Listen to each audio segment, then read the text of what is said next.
Please watch the entire video first before making a judgment about what I'm about to say.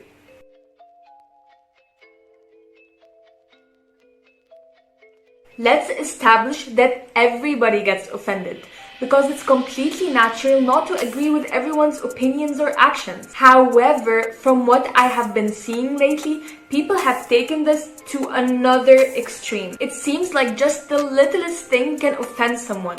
It's like you can't even sneeze without somebody else having an opinion on it. And before anybody comes at me, I'm not talking about actual offensive topics like racism or sexism, because let's face it, not everything can be joked about. However, when every day I see a post about people getting mad at the slightest things... Thought you were different. Oh, so now because I'm colored, I'm different. Also, why is your name in blue and mine's in pink? Gender-based stereotypes about color are not okay. I don't appreciate you dictating what color my name is, Lily. Especially somebody like you, whose name is culturally appropriating a flower. And the flower community is pissed. Ironically enough, this offends me. Now that I've gotten that little rant off of my chest, let's actually talk about the factors that contribute to a person taking offense. Number 1, a factor that can contribute to this is being insecure. Insecurities are based on one's own self-concept, feelings and ideas about themselves. So if something were to challenge or trigger that self-concept, one will either A. question their perception and see where their position lies and how it affects them, or B. get offended. To put it in a simpler way, a person who has a strong self-concept and is not easily shaken by other people is much less likely to be offended.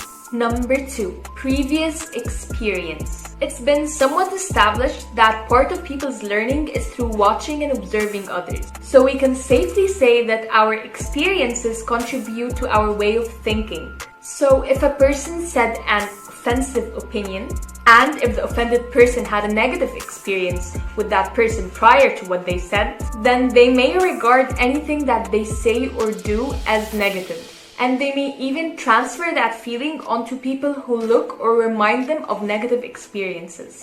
Number 3, social and culture pressure. Society has expectations, culture has expectation, media has expectation. They have many expectations on how we should act, behave and respond to people. And when we don't follow these made-up rules, we are shunned and become the enemy of the public. So, when somebody does not meet the expectations of another person, they get offended. Number 4, feeling empowered.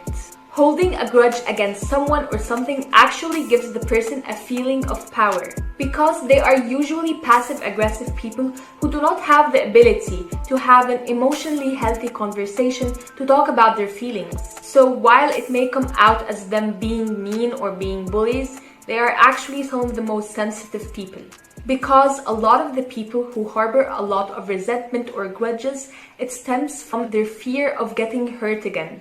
Obviously, there are other factors than the one that I've mentioned that contribute to a person being offended. And I understand that not everybody can control how they feel. I'm not telling you to. All I'm saying is try to choose your actions wisely.